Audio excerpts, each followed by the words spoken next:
Balayya sir ಜೊತೆ ಕೆಲಸ ಮಾಡೋದೇ ಒಂದು ಹೊಸ ಅನುಭವ ಆಯ್ತು. ಒಂದು ಬೇರೆ ಲೆವೆಲ್ಗೆ ಯೋಚನೆ ಮಾಡ್ಬೇಕು ನಾವು. ಇವಾಗ ಸನಿ ಡಿಯೋಲ್ ಅವರು ಬೋರ್ವೆಲ್ ಕಿತ್ತು ಹೊಡಿತಾರೆ ಅಂತಂದ್ರೆ ಜನ ನಂಬ್ತಾರೆ. ಇವತ್ತಿನ ಸಹ ನೀವೇ ನೋಡಿರ್ಬೋದು, ಅಖಂಡ ಟು ಎಲ್ಲ ಪಬ್ಲಿಕ್ ಯಾವ ರೀತಿ ಅನ್ಕೊಂಡು ಒಂದು ಎಂಟರ್ಟೈನ್ಮೆಂಟ್ ಸಿನಿಮಾ ಬಂದ್ರೆ ಹೊಡೆದ್ರೆ ಹೋಗ್ಬೇಕಂಡ್ರೆ ಹಂಗೆ ಆರ್ಬೇಕು ಅಂತ ಅನ್ಸಾರ್ದು ನಮ್ಗೆ ಹೇಳ್ಬೇಕು.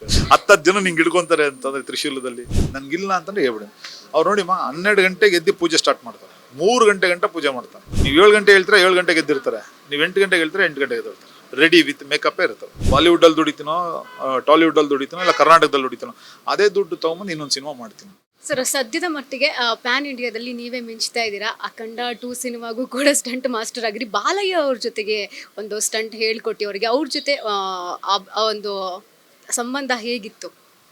ನಿಜವಾಗ್ಲೂ ಹೇಳ್ಬೇಕು ಅಂತಂದ್ರೆ ಬಾಲಯ್ಯ ಸರ್ ಜೊತೆ ಕೆಲಸ ಮಾಡೋದೇ ಒಂದು ಹೊಸ ಅನುಭವ. ಏನಂತಂದ್ರೆ ಇವಾಗ ನಾವು ರೆಗ್ಯುಲರ್ ಆಗಿ ಒಂದು ಸ್ಟೆಂಟ್ ಮಾಡೋದೇ ಒಂದು ಬೇರೆ, ಕತೆಗೆ ಏನು ಬೇಕು, ರಿಯಲಿಸ್ಟಿಕ್ ಏನು, ಅದು ಇದು ಅನ್ನೋದು ಯೋಚನೆ ಮಾಡ್ತೀವಿ. ಅವರು ಮತ್ತು ರಜನಿ ಸಾರು ನಮ್ಮ ಬಾಲಿವುಡಲ್ಲಿ ಲೆಕ್ಕ ಹಾಕೊಂಡ್ರೆ ನಮ್ಮ ಸನಿ ಡಿಯೋಲ್ ಅವರು, ಇವ್ರು 3 ಜನಕ್ಕೆ ಒಂದು ಕೊರಿಯೋಗ್ರಾಫ್ ಮಾಡ್ಬೇಕಂತಂದ್ರೆ ಒಂದು ಬೇರೆ ಲೆವೆಲ್ಗೆ ಯೋಚನೆ ಮಾಡ್ಬೇಕು ನಾವು. ಇವಾಗ ಸನಿ ಡಿಯೋಲ್ ಅವರು ಬೋರ್ವೆಲ್ ಕಿತ್ತು ಹೊಡಿತಾರೆ ಅಂತಂದ್ರೆ ಜನ ನಂಬ್ತಾರೆ. ರಜನಿ ಅವ್ರು ಏನೋ ಹಿಂಗಂತಾರೆ ಅಂತಂದ್ರೆ ಏನೋ ಒಂದು ಬರುತ್ತೆ, ಏನೋ ಹೋಗುತ್ತೆ ಅಂದರೆ ಜನ ನಂಬ್ತಾರೆ. ಹಾಗೆ ನಮ್ಮ ಬಾಲಕೃಷ್ಣ ಅವರು ಏನೇ ಒಂದು ಸುಮ್ಮನೆ ಒಂದು ತ್ರಿಶೂಲ ತಗೊಂಡು ಆ ಫ್ಯಾನನ್ನೇ ಹಂಗೆ ಹಿಡ್ಕೊತಾರೆ ಅಂತಂದರೆ ಅಫ್ಕೋರ್ಸ್ ಅದು ಜನ ಎಂಜಾಯ್ ಮಾಡ್ತಾ ಇದ್ದಾರೆ. ಇವತ್ತಿನ ಸಹ ನೀವೇ ನೋಡಿರ್ಬೋದು, ಅಖಂಡ ಟು ಎಲ್ಲ ಪಬ್ಲಿಕ್ ಯಾವ ರೀತಿ ಅನ್ಕೊಂಡು ಒಂದು ಎಂಟರ್ಟೈನ್ಮೆಂಟ್ ಸಿನಿಮಾ, ಅದೇ ಒಂದು ಹೊಸ ಅನುಭವ ಹೇಳ್ಬೇಕಂತಂದ್ರೆ ಅವ್ರ ಜೊತೆ ಕೆಲಸ ಮಾಡೋಂಥದ್ದು ಹೇಳ್ಬೇಕಂದ್ರೆ ನಿಜವಾಗ್ಲೂ ಜಾಲಿಯಾಗಿ ಕೆಲಸ ಮಾಡ್ತೀವಿ ಅವ್ರ ಹತ್ರ ಕೆಲಸ ಮಾಡ್ಬೇಕಂತಂದ್ರೆ. ಯಾವುದೇ ಥರದ ರಿಸ್ಟ್ರಿಕ್ಷನ್ ಇಲ್ದಿರ ಅವ್ರು ನೋಡ್ತಿದ್ರೆ ನಮಗೂ ಒಂಥರ ಅನಿಸುತ್ತೆ, ಬಂದರೆ ಹೊಡೆದ್ರೆ ಹೋಗ್ಬೇಕಂಡ್ರೆ ಹಂಗೆ ಆರ್ಬೇಕು ಅಂತ ಅನಿಸ್ತಾರ್ದು ನಮ್ಗೆ ಹೇಳ್ಬೇಕಂತ. ಸರ್, ಆ ಸಿನಿಮಾ ರಿಲೀಸ್ ಆಗಿದ್ದ ಟೈಮಲ್ಲಿ ಒಂದಷ್ಟು ಟ್ರಾಲ್ಸ್ ಆಯಿತು ತ್ರಿಶೂಲದ್ದು ಎಲ್ಲ ನೋಡಿದ್ರೆ ಸರ್ ನೀವು? ಇಲ್ಲ, ಏನು ಟ್ರೋಲ್ಸ್ ಆಗಿತ್ತು? ಲೈಕ್ ಅವರು ತ್ರಿಶೂಲ ಇಟ್ಕೊಂಡು ತಿರುಗ್ಸೋದು ಅದೆಲ್ಲ ಸಿಕ್ಕಾಪಟ್ಟೆ ಟ್ರೋಲ್ ಆಗೋಗ್ಬಿಟ್ಟಿತ್ತು.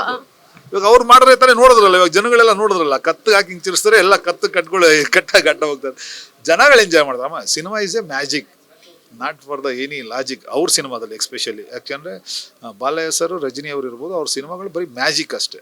ಅಂದರೆ ಏನೇ ಮಾಡಿದ್ರು ನಂಬ್ತಾರೆ ಜನಗಳು. ಅಂದರೆ ನಂಬ್ತಾರೆ ಅನ್ನೋದಕ್ಕಿಂತ ಎಂಜಾಯ್ ಮಾಡ್ತಾರೆ.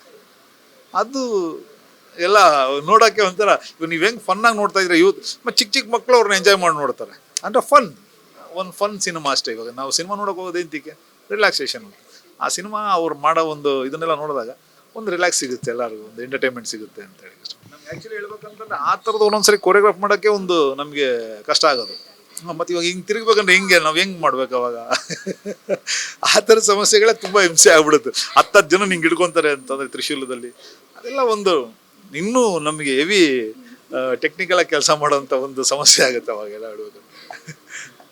ಸರ್, ಬಾಲಯ್ಯ ಅವರ ವಿಷಯಕ್ಕೆ ಬರೋದಾದ್ರೆ ಏನಾದರೂ ಮಾತಾಡ್ತಿದ್ರ ಸರ್ ಅವರು ನಿಮ್ಮ ಜೊತೆಗೆ? ಹೇಗಿತ್ತು ಸರ್ ಸಂಬಂಧ? ಅವ್ರು ತುಂಬ ಸಾಫ್ಟ್. ನಮಗಿಲ್ಲಿ ಕನ್ನಡದಲ್ಲಿ ಶಿವಣ್ಣ ಆಗೋ ಅದೇ ರೀತಿ ಅವರು ತುಂಬ ಸಾಫ್ಟ್, ಏನೂ ಇಲ್ಲ.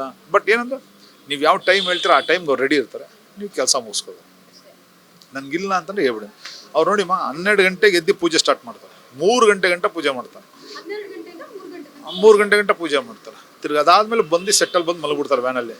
ನೀವು 7 ಗಂಟೆ ಹೇಳ್ತಾರೆ 7 ಗಂಟೆಗೆ ಎದ್ದಿರ್ತಾರೆ, ನೀವು 8 ಗಂಟೆಗೆ ಹೇಳ್ತಾರೆ 8 ಗಂಟೆಗೆ ಎದ್ದಿರ್ತಾರೆ. ರೆಡಿ ವಿತ್ ಮೇಕಪ್ಪೇ ಇರ್ತವೆ.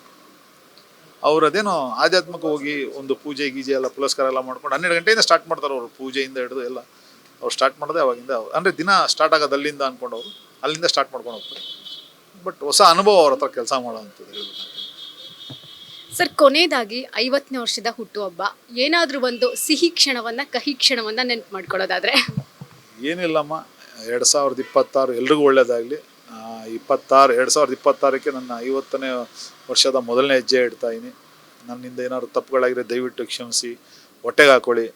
ಇನ್ನು ಮುಂದಕ್ಕೆ ಇನ್ನೂ ಒಂದಷ್ಟು ಪ್ರಯತ್ನಗಳು ಪಡ್ತೀನಿ. ನಿಮ್ಮ ಸಹಕಾರ, ನಿಮ್ಮ ಪ್ರೋತ್ಸಾಹ ಸದಾ ನಮ್ಮ ಮೇಲೆ ಇರಬೇಕು ಅಂತ ಹೇಳಕ್ಕೆ ಇಷ್ಟಪಡ್ತೀನಿ. ಈಗ ರಕ್ಕಸಪುರದೋಳ್ ಫೆಬ್ರವರಿ ರಿಲೀಸ್ ಆಗ್ತಾ ಇದೆ. ನೀವೆಲ್ಲ ನೋಡಿ ಹರಸಿ ಸಪೋರ್ಟ್ ಮಾಡಬೇಕು ಅಂತ ಕೇಳ್ಕೊತೀನಿ. Thank you so much. Last ಇನ್ನೊಂದು ಪ್ರಶ್ನೆ, ಈಗ ಸ್ಟಂಟ್ ಮಾಡಬೇಕಾದ್ರೆ ಪ್ರಿಕಾಷನ್ಸ್ ಎಷ್ಟು ಮುಖ್ಯ, ಅದನ್ನು ಒಂದು ನಮ್ಮ ವಾಹಿನಿ ಮೂಲಕ ತಿಳಿಸ್ಕೊಡಿ. ಪ್ರಿಕಾಷನ್, ಇವಾಗ ಸ್ಟೆಂಟ್ ಅಂತಂದ್ರೆ ನಾನು ಹೇಳೋದು ಎಲ್ಲ ಥರದ ಪ್ರಿಕಾಷನ್ ಜನರಲಾಗಿ ತೊಗೊಂಡಿರ್ತಾರೆ. ನಾನು ಹೇಳೋದು ಒಂದೇ, ನಿಮಗೆ ಆ ಸ್ಟಂಟ್ ಮೇಲೆ ನಿಮಗೆ ಕಾನ್ಫಿಡೆಂಟ್ ಇಲ್ಲ ಅಂದರೆ ದಯವಿಟ್ಟು ಮಾಡಬೇಡಿ. ಅಷ್ಟು ಬಿಡದೆ ಇನ್ನೇನು ಹೇಳೋಕ್ಕೆ ಇಷ್ಟಪಡಲ್ಲ. ದಯವಿಟ್ಟು ಮಾಡಬೇಡಿ. ನಿಮಗೆ ಕಾನ್ಫಿಡೆಂಟ್ ಇದ್ದು ನಿಮಗೆ ಓಕೆ ಅನಿಸಿದ್ರೆ ಮಾತ್ರ ನಿಮ್ಮ ಆ ಪರ್ಫಾರ್ಮೆನ್ಸ್ಗೆ ನೀವು ಮುಂದೋಗಿ, ಇಲ್ಲದ್ರೆ ಖಂಡಿತ ನೀವು ಮಾಡಬೇಡಿ. ಅಷ್ಟೇ ನಾನು ಹೇಳೋಕ್ಕೆ ಇಷ್ಟಪಡ್ತೀನಿ. ಸೊ ನಾನು ಆಗ್ಲಿಂದ ಇಲ್ಲಿ ಕುತ್ಕೊಂಡು ಅಬ್ಸರ್ವ್ ಮಾಡ್ತಾ ಇದ್ದೀನಿ ನಿಮ್ಮ ಆಫೀಸ್ಗೆ ಒಂದು 5-6 ಕೇಕ್ ಬಂದಿದೆ ಸರ್, ನೀವು ಕಟ್ ಮಾಡ್ಬೇಕು ಇವಾಗ. ಇನ್ನೂ ಬರ್ತಾನೆ ಇರುತ್ತೆ ಎಲ್ಲ. ಅದು ಹೇಳ್ತಲ್ವಾ ನಿಮ್ಮ ಅವ್ರು, ನಾನು ಹೇಳ್ದಲ್ಲ ನಿಮ್ಗೆ ಅವಾಗ ಹೇಳಿದೆ, ನನ್ನ ಎಲ್ಲ ಸ್ನೇಹಿತರುಗಳು, ನನ್ನ ಅಕ್ಕ ತಂಗಿದಿರು, ಜೊತೆಲಿ ಹುಟ್ಟಿರೋಂಥ ಅಣ್ಣ ತಮ್ಮದಿರು, ಇವ್ರುಗಳೆಲ್ಲ ಒಂದು ಬ್ಲೆಸ್ಸಿಂಗೇ ನಾನು ಇಲ್ಲಿ ಗಂಟೆ ಕರ್ಕೊಂಬಂದಿರೋದು. ನೀವು ಹೇಳೋದ್ರಲ್ಲ ಇನ್ನು ಏನು ಹೆಂಗಾಗಿದ್ದೀರಾ ಅದೆಲ್ಲ ಹೇಳೋದ್ರಲ್ಲಿ, ಇಲ್ಲಿ ಗಂಟೆ ಏನು ಬಾಲಿವುಡ್ ಇದೀನಿ ಅಂತೆಲ್ಲ ಎಲ್ಲ ನೋಡಿ. ಇವಾಗ ನೀವೇ ನೋಡಿದ್ರಲ್ಲ ಅಷ್ಟೇ. ಅಷ್ಟು ಬಿಟ್ಟರೆ ನಾನು ಇನ್ನೇನು ನಾನು ಎಕ್ಸ್ಟ್ರಾ ಸಂಪಾದನೆ ಮಾಡಿಲ್ಲ. ಇವತ್ತು ನಾನು ಏನು ಸಿನಿಮಾ ಮಾಡ್ತಾ ಇದ್ದೀನಿ ಅಂದ್ರೆ ನನಗೆ ಎಷ್ಟು ಬೇಕು ಅಷ್ಟು ನಾನು ಇಟ್ಕೊಂಡು ನನ್ನ ಮಕ್ಳಿಗೆ ಏನು ಬೇಕು ಅದು ನಾನು ಮಾಡಿಕೊಟ್ಬಿಟ್ಟಿದ್ದೀನಿ. ಇನ್ನು ಮುಂದೆ ಏನೇ ದುಡಿತೀನಿ ಸಿನಿಮಾಗೆ ನಾನು ಹಾಕೋದು. ಬೇರೆ ನಾನು ಎಲ್ಲೋ ನಾನೇನು ತೊಗೊಂಡೋಗೋದು ನನಗೇನಿಲ್ಲ. ಕೆರೆ ನೀರು ಕೆರೆ ಚೆಲ್ಲಿ ಅನ್ನಂಗೆ ಸಿನಿಮಾಯಿಂದ ದುಡಿತೀನಿ, ಸಿನಿಮಾಗೆ ತೊಗೊಂಡು ಹಾಕ್ತೀನಿ. ಬಾಲಿವುಡ್ಡಲ್ಲಿ ದುಡಿತೀನೋ, ಟಾಲಿವುಡ್ಡಲ್ಲಿ ದುಡಿತೀನೋ, ಇಲ್ಲ ಕರ್ನಾಟಕದಲ್ಲಿ ದುಡಿತೀನೋ, ಅದೇ ದುಡ್ಡು ತೊಗೊಂಬಂದು ಇನ್ನೊಂದು ಸಿನಿಮಾ ಮಾಡ್ತೀನಿ. ಬಟ್ ಸಿನಿಮಾ ಮಾಡೋಕೆ ಒಂದು ಸ್ವಲ್ಪ ಪ್ರೋಸೆಸ್ ನಿಧಾನ ಆಗುತ್ತೆ. ಯಾಕಂದರೆ ನಮಗೆ ಒಂದೇ ಸರಿ ಅಷ್ಟೊಂದು ಕೋಟ್ಯಾಂತರ ರೂಪಾಯಿ ಬರೋದಿಲ್ಲ. ನಾನು ಸಂಪಾದನೆ ಮಾಡೋಕಂದ್ರೆ ಒಂದು 6 ತಿಂಗಳಾಗ್ಬೋದು, ಇಲ್ಲ ವರ್ಷ ಆಗ್ಬೋದು. ಅದನ್ನು ತಗೊಂಬಂದು ಮತ್ತೇನೋ ಸೆಟ್ ಮಾಡಿ ಮಾಡೋದಕ್ಕೆ 1 ವರ್ಷ, ಆ ಥರ ನಿಧಾನ ಸಿನಿಮಾ ಮಾಡ್ಕೊಂಡು ಹೋಗ್ತಾ ಇರ್ತೀನಿ ಅಷ್ಟೇ. ತುಂಬ ಖುಷಿ ಆಯಿತು ಸರ್ ನಿಮ್ಮ ಜೊತೆಗೆ ಟೈಮ್ ಸ್ಪೆಂಡ್ ಮಾಡಿ. ಒಂದಷ್ಟು ಪಾಸಿಟಿವ್ ಎನರ್ಜಿನ ನಾನು ಹೇಳ್ಕೊಂಡೆ. ಸರ್ ಮನೆಯವ್ರು ಏನು ಗಿಫ್ಟ್ ಕೊಟ್ಟರು ಸರ್? ಕೇಳೋದೇ ಮರ್ತು ಬಿಟ್ಟಿದ್ದೆ. ಏನಿಲ್ಲಮ್ಮ, ಅವರು ಏನಂತಂದರೆ ನನ್ನ ಟೆಂಪರ್ನ, ನನ್ನ ಕೋಪನ ತಡ್ಕೊಂಡು ಅವ್ರ ಜೀವನ ಮಾಡಿರೋದೇ ಒಂದು ದೊಡ್ಡ ಗಿಫ್ಟ್ ಅಂತ ಹೇಳಕ್ಕೆ ಇಷ್ಟಪಡ್ತೀನಿ. ಇಲ್ಲ ಅವ್ರೇನೋ ಒಂದು ರೆಡಿ ಮಾಡಿದ್ದಾರೆ, ಈಗ ಇನ್ನೂ ಓಪನ್ ಮಾಡಿಲ್ಲ ಅವರು. ಸಂಜೆ ಹೋಗಬೇಕು, ನೋಡೋಣ ಏನು ಕೊಟ್ರು ಓಕೆ, ಅದರಲ್ಲಿ ಏನಿದೆ. Thank you sir, thank you so much. ನೋಡಿದ್ರಲ್ವಾ, ಇದಾಗಿತ್ತು ಸ್ಟಂಟ್ ಮಾಸ್ಟರ್ ರವಿ ವರ್ಮ ಅವರ ಮಾತು. ಕ್ಯಾಮ್ರಾ ಪರ್ಸನ್ ಸೂರಜ್ ಜೊತೆಗೆ ಪಲ್ಲವಿ ಎನ್ ರಾಜ್, ಕನ್ನಡ ಪಿಕ್ಚರ್.